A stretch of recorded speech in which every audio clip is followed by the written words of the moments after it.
50 लोग रहे। सवाल पूछने की एक परंपरा है तो मैं उससे शुरू करता हूँ।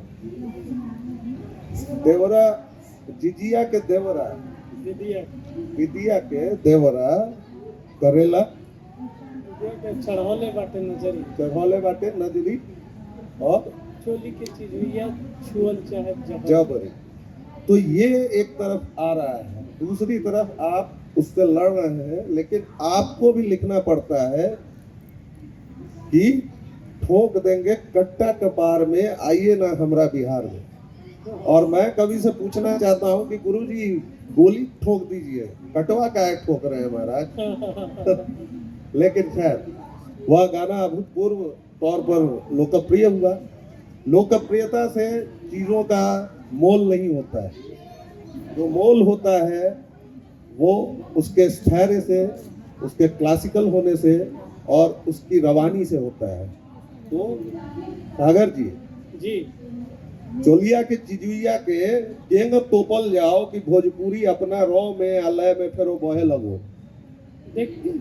देखिए क्या है कि भोजपुरी में शुरू से ही धाराएं बहती रही। उसमें आप याद कीजिए कि शारदा सिन्हा से लेकर भरत शर्मा, शारदा सिन्हा, देवी और इस समय देवी और चंदन तिवारी और दीपाली सहाय, प्रिया मलिक, तमाम लोग हैं जो इस दौर में भी गीत गा रहे हैं। और वो बिल्कुल जो साहित्यिकता, हम जिस साहित्य की बात कर रहे हैं, जिसका हम डिमांड कर रहे हैं, वो डिमांड की भरपाई ये चारों सिंगर इस समय कर रहे हैं। अब मसला ये है कि जो बहुत पॉपुलर है आज के सोशल मीडिया पे, चाहे अभी हनी सिंह ने भोजपुरी गाने को डाल दिया, चूँकि वो बहुत ही पॉपुलर है, बड़ा स्टार है, तो इस वजह से आपको वो अश्लील लाइनें ज़्यादा चर्चे में। लेकिन इस दौर में भी, उस दौर में भी इस तरह के अश्लील गाने थे। और उसी ज़माने में तो उस समय जो साहित्यिक रचनाकार सिंगर थे वो लोग अपने जलवा में, आप याद कीजिए कि शारदा सिन्हा, भरत शर्मा का जो टाइम है वो मामूली टाइम नहीं है। वो उस समय पे वो एक छत्र राज्य कर रहे थे वो लोग, और बिल्कुल भोजपुरी गीतों में साहित्यिकता परोस रहे थे। लेकिन इस समय जो अश्लील गायक हैं उनका टाइम चल रहा है, तो वो एक दो लाइन भी कर देते हैं या वो गा रहे हैं, तो अभी सिर्फ चर्चाएं उन्हीं की हो रही हैं। जो साहित्यिक गायन कर रहे हैं सिंगर, उनकी चर्चाएं नहीं हो रही। हेलो, आप लोगों को आवाज आ ही रही होगी, 5 लोग तो हैं कुल जमा। तो खैर ये जो पूरी बातचीत हम कर रहे हैं, जिधर जा रहे हैं कि ये अश्लीलता तमाम चीजें, लेकिन हमारे संसद महोदय रिमेट से उठा देते हैं, उससे पहले भरत शर्मा व्यास कुछ कर जाते हैं, उससे पहले कोई और कर जाता है, उसके बाद आप सिवान की सड़कों पर उतरिए, बलिया की सड़कों पर उतरिए, टेम्पो वाले क्या बजा रहे हैं देख लीजिए। डॉक्टर सागर को तो नहीं बजा रहे हैं क्योंकि मैं सिवान का ही हूँ। तो ये जो द्वंद्व है आपके अंदर के कलाकार का और आपके अंदर के बाजार का, इस द्वंद्व को कैसे निपटते हैं? अब देखिए, हमने पढ़ाई लिखाई की है, अच्छे संस्थान से पढ़ाई की है, BHU और JNU से पढ़े हैं, तो हमारा फर्ज बनता है, एक अच्छा यूपी बिहार का एक अच्छा नागरिक होने के नाते ज़रूरी है कि हम अपने समाज में, हम अपने भोजपुरी साहित्य को, भोजपुरी भाषा को, उसको अपनी अहमियत, उसका दर्जा हम दिलाएं। तो हमारी ये कोशिश है। मैं अकेला चलना भाड़ नहीं फोड़ता, लेकिन मैंने जो भी भोजपुरी गीत लिखे हैं उनको भी अपनी एक जगह मिली है। बम्बई में काबा मैंने लिखा, मनोज वाजपेयी ने उनको रैप किया है और अनुभव सिन्हा ने उसे निर्देशित किया है। तो मैंने जितना भी काम किया भोजपुरी में, चाहे भीड़ फिल्म का गाना, खुनवा पसीना सहरिया में एक भैया, कौड़ी के भाव में बिकाइल बा, चल उड़ चल सुगना गौआ के ओर जहाँ माटी में सोना है राइल बा। तो कहने का मतलब है कि मेरी जितनी क्षमता है, मैं भोजपुरी साहित्य को लेकर के मैं बहुत संजीदा हूँ, बहुत सक्रिय हूँ, और मैं बहुत तहे दिल से प्यार करता हूँ भोजपुरी को। तो मेरी ख्वाहिश है कि मैं भोजपुरी गीतों को, जितनी मेरी क्षमता है, मैं समाज में खूबसूरत पोइट्री को लेके आऊँ।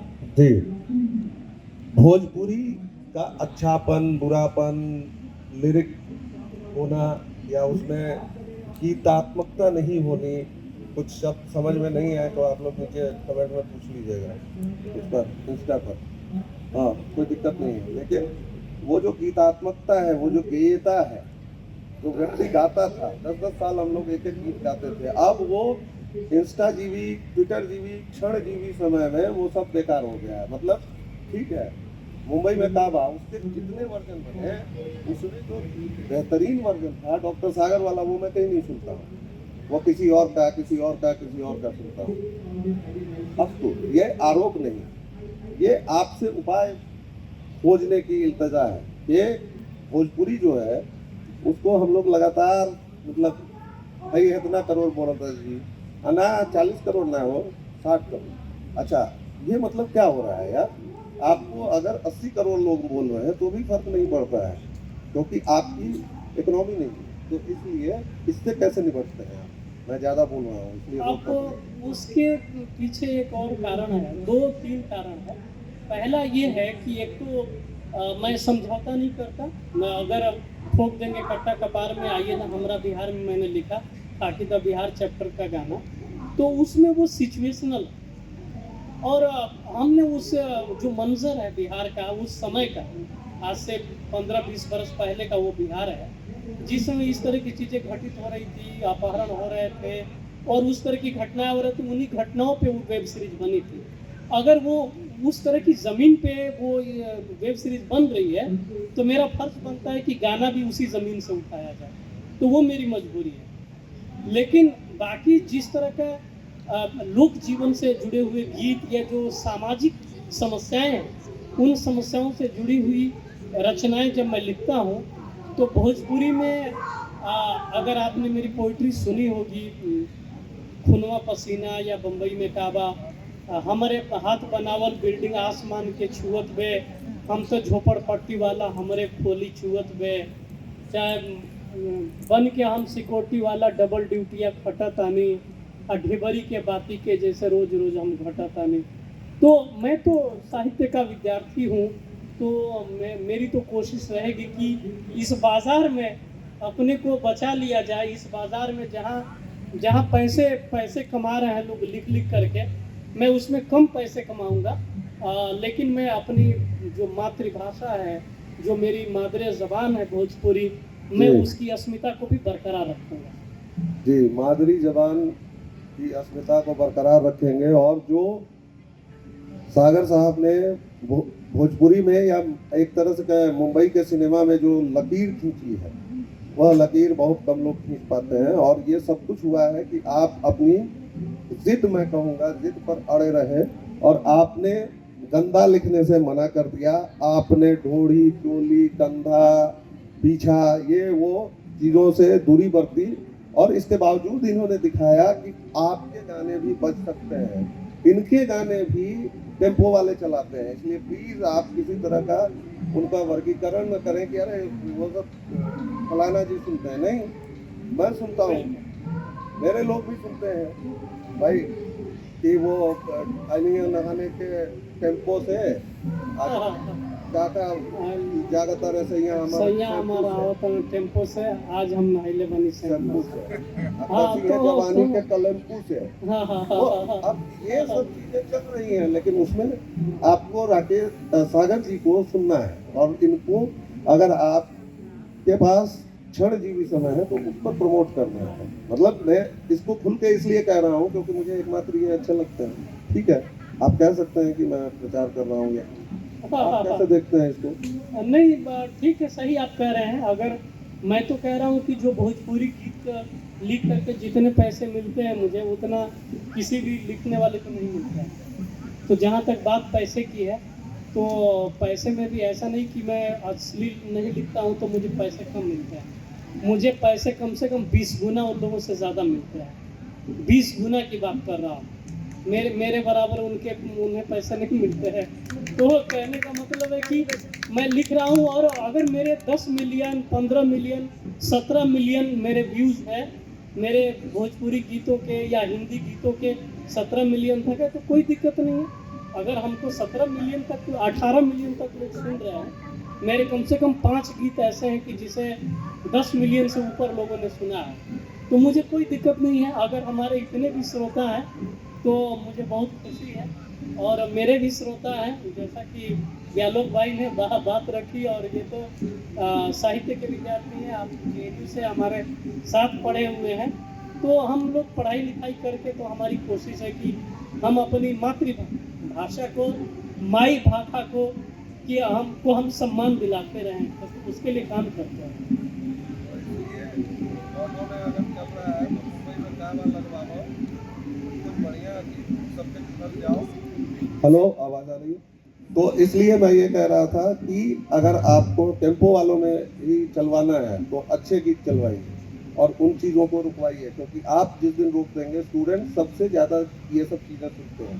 हम लोग भी सुनते थे भाई, शैम्पू कलैम्पू, मतलब मुझे कैसे पता है उस समय के गीत, सब चीज़ें वही हो रही, इसलिए इस पर ध्यान दीजिए।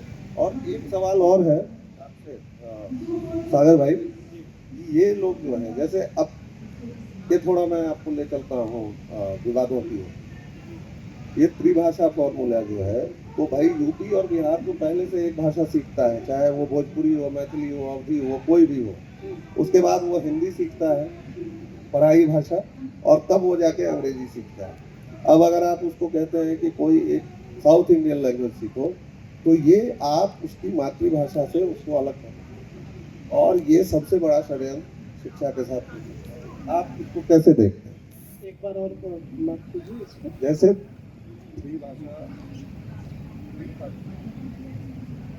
हेलो, जैसे त्रिभाषा फॉर्मूला है कि उसमें आपको अंग्रेजी पढ़नी है, भाई नेशनल लैंग्वेज है, हिंदी पढ़नी है, और एक और कोई ठीक।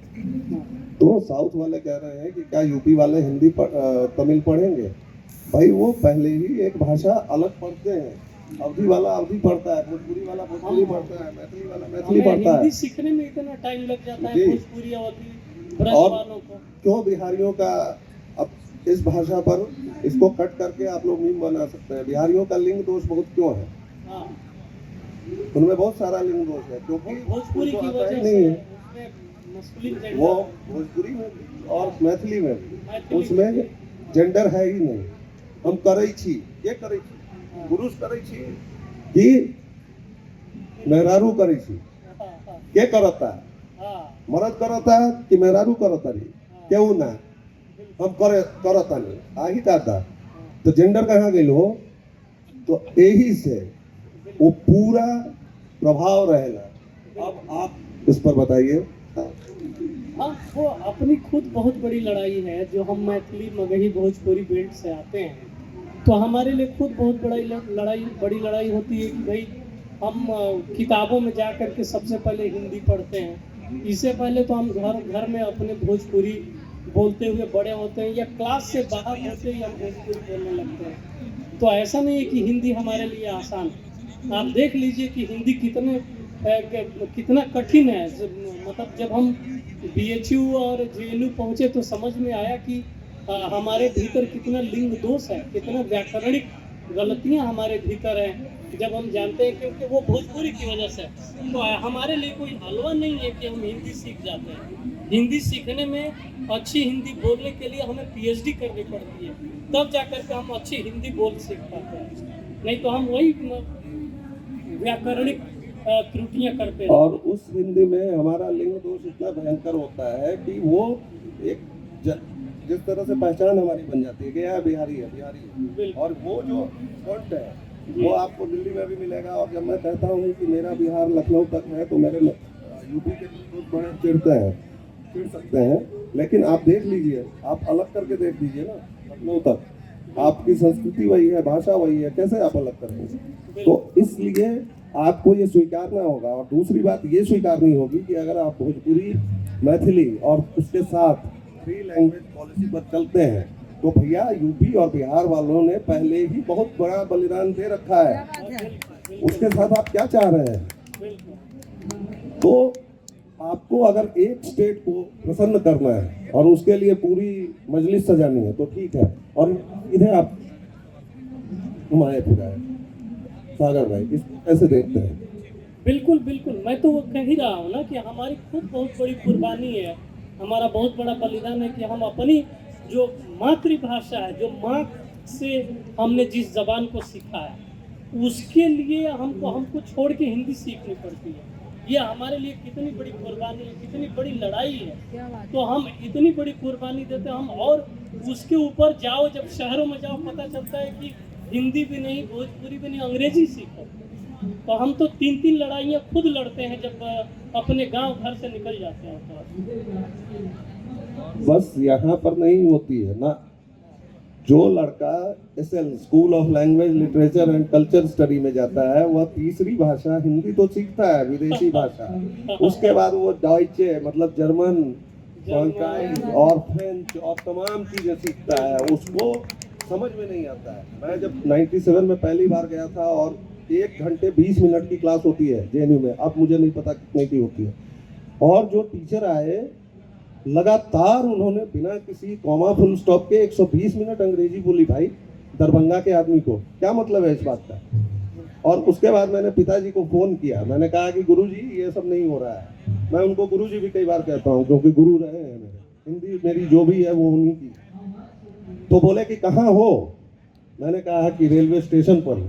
तो बोले कि बाहर आने के लिए, वापस आने के लिए तो ट्रेन चलती ही है, बाकी कुछ दूर आगे जाओगे तो भी पटरियों पर ट्रेन चलती है, तो लौटने की हिम्मत मत करना, बाकी समझ जाओ। तो उसके बाद मैं नहीं लौटा, और मैंने 6 महीने में अंग्रेजी सीखी।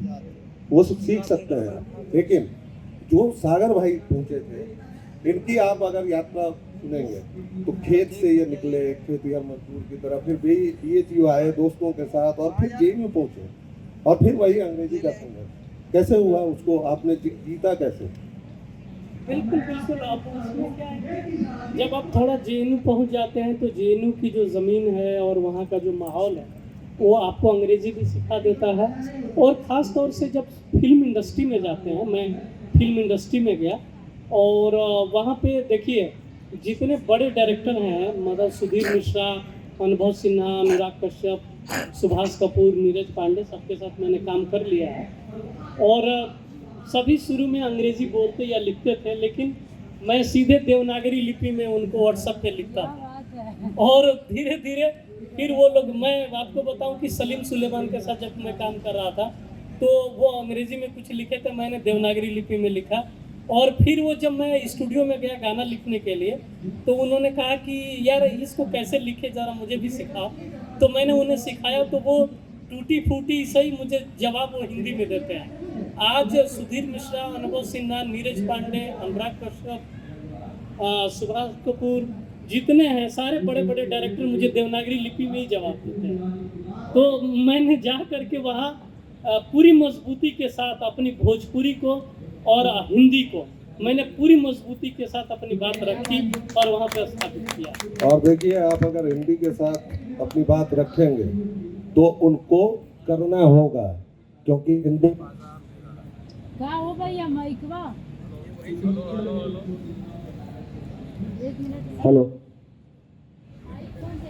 तो हिंदी जो है वो आपको पैसा भी दे रही है, वो आपको प्रतिष्ठा दे रही है, वो आपको सब कुछ दे रही है, वो एक घटिया जोक पर आपको ब्रह्मांड का नायक भी बना दे रही है। वो आपको अंग्रेजी ना आप हैं, फिर भी हिंदी में आपको नमस्ते कर दिया जाएगा, क्योंकि अब आप उसको अर्थशास्त्र से जोड़ रहे हैं। ऐसा पंजाबी में क्या था भैया? कुछ नहीं था, बाजार था, और उन्होंने पैसा खर्च किया, वरना एक ही वो 5 तरह की कारें, वो लैम्बोर्गिनी पर वो वाव वाव, ये पता नहीं कौन सी बात, और उसके बाद वही। तो आप हनी सिंह बार बार नहीं कर सकते हैं। मैं हूँ बलात्कारी, जब आप करेंगे तो उसका निर्णय हनी सिंह में ही होगा। अगर आप सनी लियोनी को बनाएंगे तो वो भाषा भूल जाइए, वो बहस भूल जाइए कि वो सेक्स वर्कर और ये सब, इसको मैं नहीं कह रहा हूँ। लेकिन जब आप उसको नायिका बनाएंगे तो आपकी लड़कियां तो उसके पीछे जाएंगी ना। और भाषा की बात, आपकी पूरी भाषा डिजिटल जो हुई है, उसमें आप देखिए, मैं अपनी भतीजी की हिंदी पढ़ने के लिए उससे ट्यूशन लेता हूँ, मैं अपने भतीजे की हिंदी पढ़ने के लिए उससे ट्यूशन लेता हूँ, उसको चॉकलेट खिलाता हूँ। मैं नहीं समझ पाता हूँ आई के क्या मतलब है इस बात का। तो तमाम चीजें हैं, लेकिन अब सागर भाई मैंने थोड़ा ज्यादा समय आपका ले लिया, तो आप एक बार इसको कंक्लूडिंग रिमार्क्स आप अपने दें। हिंदी का बहुत बड़ा बाजार है और हिंदी में हमने पीएचडी की है, तो हमारा तो फर्ज ही है कि हम जा कर के जहाँ भी रहें। और मुझे मोहब्बत बहुत ज़्यादा है तो भोजपुरी से है, इसलिए मैं हिंदी में काम करते हुए भी अभी जो मैं अभी लेटेस्ट मैंने काम किया है, तो मेरी कोशिश रहती है कि भोजपुरी की बातें आए। और मतलब राजकुमार राव और भूमि पेडनेकर भीड़ फिल्म में है, और दोनों भोजपुरी बेल्ट से नहीं है। भूमि पेडनेकर मराठी है और राजकुमार राव हरियाणवी है, लेकिन वहाँ गाना है कि खुनवा पसीना सहरिया में भैया कौड़ी के भाव में बिकाइल बा, चल उड़ चल सुगना गौवा के ओर जहाँ माटी में सोना है राइल बा। तो मेरी तो कोशिश है कि आप चाहे मराठी हो, चाहे तमिल हो, चाहे जहाँ से हो, लेकिन मेरी कोशिश है कि मेरी भोजपुरी भाषा आप मराठियों, आप हरियाणवी जाटों के बीच में, यादवों के बीच में हमारी भोजपुरी बात हो, मेरे भोजपुरी के मेटाफर हो। गहना गुड़िया के बतिये न पूछा, बाटे सवांग मोरा बन की धराइल। तो मैं तो ऐसे मेटाफर लेके जाऊंगा फिल्मों में, और आपको गाना पड़ेगा। और चाहे श्रेया घोषाल हो, सुनिधि चौहान हो, अरिजीत सिंह हो, अरिजीत सिंह ने मनवा बहरूपिया गाया है, तो चाहे जितने बड़े सिंगर हों, चाहे जितने बड़े हीरो हों, मैं ले जा करके अपनी भोजपुरी और अपनी हिंदी दोनों को सिनेमा में, वहाँ पे फिल्म इंडस्ट्री में स्थापित करूँगा। इसी के साथ मैं अपनी बात ख़त्म करता हूँ और बहुत बहुत शुक्रिया आप सभी का। सागर भाई बहुत बहुत धन्यवाद, आपने विस्तार से हमसे बातचीत की। आपकी इस बातचीत से हमारे नौजवान जरूर कुछ न कुछ सीखेंगे, ये उम्मीद है। बूढ़े लोग थोड़ा कम सीखते हैं। क्वेश्चन हो तो आप लोग पूछ सकते हैं। सर क्वेश्चन है, आई रिक्वेस्ट वॉलंटियर्स टू वो द माइक। ये हमने कर दिन बहुत बढ़िया बात बा। और आज हमारे साथ मुरवाल सर जुड़े हुए हैं, बहुत ही अच्छे राइटर। इसके साथ आर्य चेतन क्रांति जी को मैं देख पा रही हूँ। तो एक बहुत ही सुघर बात है कि हिंदी के कथा विश्व का एक बहुत ही सुघर नाम हमारे मंच के सामने आर्य चेतन क्रांति जी की आज कविता मेरे जहन में क्लिक कर गई। और मंच पे सागर जी हैं, जो हमारे जवार को, हमारे बेल्ट को हिंदी के साथ एक जो आपने कंपोजिट कल्चर वहाँ प्रस्तुत किया है। हमें गर्व होता है कि हमारे बीच के महुआ की जो महक है, हमारे बीच के जो नीम की लहक है, हमारे बीच के सेमल का जो रंग है, उसको आपने मुंबई दिल्ली की नसों में भरने का काम किया है। हम चाहते हैं कि एक बार अपनी तालियों से आप बधाई दें कि जब कोई मिट्टी से सोना निकल के जाता है तो पूरी दुनिया में जिस आलोक का सृजन करता है, वो निसंदेह सभी के लिए प्रेरणा की बात है। Sir your question please. Sagar ji, आपके शुरुआती दौर से मैं आपके गीत को सुनता रहा हूँ। जो एक भोजपुरी फिल्म की जो मुख्य धारा में जो गीत होते रहे हैं, जो उसकी आलोचना होती रही है, मुझे बहुत खुशी हुई है कि आप उसके बरक्स जो भी गीत होता है घोर पॉपुलर भी है, लेकिन कहीं ना कहीं उसमें सरोकार होते हैं। और आप हिंदी फिल्मों में भोजपुरी के एक सरोकार संपन्नता जो महेश मिसर की परंपरा रही है, वहाँ से आप चीज़ों को लेते हुए कर रहे हैं। तो क्या इस कॉमर्शियल दुनिया में इस तरह की चीज़ों को देने में आपको किस तरह की कठिनाई महसूस करती हैं, जहाँ बहुत अश्लील टाइप की चीज़ें बहुत मार्केट पकड़ लेता है, उसके बरक्स आप ऐसा कर रहे हैं, तो उस पर हम चाहेंगे कि आप दो शब्द बोलें।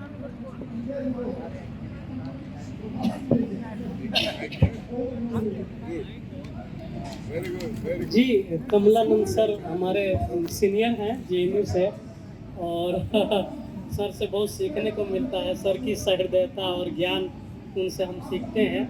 आप कमलानंद सर, आपने जो बात कही बाज़ार में, वो साहिर लुधियानवी ने लिखा है ना कि मैंने जो गीत तेरे प्यार की खातिर लिखा, आज उन गीतों को बाज़ार में ले आया हूँ। मैंने जो गीत तेरे प्यार की खातिर लिखे, आज उन गीतों को बाज़ार में ले आया हूँ। तो मैं भी बाज़ार में गया हूँ, और बाज़ार में जा कर के देखिए, जो देशज भाव है, जो फणिसुना रेणु की ज़मीन है, जो नागार्जुन और त्रिलोचन शास्त्री की ज़मीन है, तो मैं उस मिट्टी से हूँ, केदारनाथ सिंह की मिट्टी से हूँ। तो मेरे भीतर तो वो है ही, बाजार में जाके बहुत सारी चीज़ें समझ में नहीं आती है। जैसे जब हम कहते हैं कि बुतरू से भी क्या मजाल की जाए निशाना चूके, हाँ, तो डायरेक्टर कहते हैं कि यार ये बुतरू क्या है। तो मैं लिख के लेके जाया करता हूँ कि बुतरू मतलब बच्चा होता है, छोटा लड़का होता है, तो मैं एक ऑप्शन लिख के लेके जाता हूँ। लेकिन कमाल ये है कि डायरेक्टर बोलते हैं कि समझ में तो नहीं आ रहा है, लेकिन इसका साउंड बहुत अच्छा आ रहा है, क्या बात है। तो इसको रखा जाए। तो बुतरू से भी क्या मजाल की जाए निशाना चूकिया। तो मैं जब लिख के लेके जाता हूँ, जैसे अनुभव सिन्हा के पास मैं गया, खूनवा पसीना सहरिया में है भैया, तो उसमें बहुत सारे अंतर हैं कि जो अनुभव सर को नहीं समझ में आएंगे। अनुभव सर बनारस के हैं, लेकिन शहरी जीवन और सबका परिवेश अलग होता है। अब गहना गुड़िया के बतिये ना पूछा, बाटे सवांग मोरा बनकी धराई, चाहे धुआं धुआं हो गई आल्हर जवनिया, चूल्हा में ऐसे झोंकाइल बा, चल उड़ चल सुगना गौआ के ओर जहाँ माटी में सोना हराइल बा। तो तमाम डायरेक्टर ऐसे होते हैं कि जिनको नहीं समझ में आता, लेकिन जो लोक जीवन के, लोक रंग के जो शब्द है ना, उन शब्दों में एक खनक होती है। उस खनक की वजह से मुझे लगता है कि गीतों में एक्सेप्ट कर लिया जाता है, क्या बात है। और वो लोगों को पसंद आने लगता है। जब आ जाता है तो लोगों को वो पसंद आने लगता है, वो मेटाफर पसंद आने लगता है। तो चैलेंजेस बहुत हैं, लेकिन अब थोड़ी सी मेरी जगह मजबूत हो गई है फिल्म इंडस्ट्री में। अभी मैं जो लिखता हूँ सामने वाला नहीं समझता है, और मैं कोई बलिया का टिपिकल वर्ड लेके गया हूँ तो भी वो लोग रख लेते हैं कि यार ये हिट है। मतलब मेरे कुछ 4-5 गाने तो हिट हो गए। भीड़ का गाना हो गया, खाकी द बिहार चैप्टर का, बम्बई में काबा, तो 3-4 मेरे गाने तो हिट हो गए हैं। इसकी वजह से थोड़ी मेरी ज़मीन, मेरे पाँव मजबूत हुए हैं फिल्म इंडस्ट्री में, तो मुझे अब बात मनवाने में ज़्यादा परेशानी नहीं है। क्या बात है। मैं इजीली एक्सेप्टेड हो हाँ, गया। बहुत बधाई दीजिए सागर जी को, और हम सभी के लिए बहुत। एक अगला प्रश्न आ रहा है, और ये एक बात से आपकी मेरी बहुत सहमति है कि जो लोग हैं, ये बात तो मुझे लगता है जो साहित्यकार मुरवाल सर, हम पूछना चाहती हूँ, आपकी भी सहमति होगी कि जो हिंदी के गीत हैं, किसी भी भाषा के गीत हैं, वो उसके लोक जीवन से ही आए हैं। तो साहित्य की जननी विधा तो लोक ही है। पहले जीवन आया, फिर सभ्यताएं बनी, तो शुरुआत तो लोक से ही ना हुई होगी। तो एक मेरे लिए, हम सभी के लिए बहुत खुशनसीबी है कि हमारे लोक के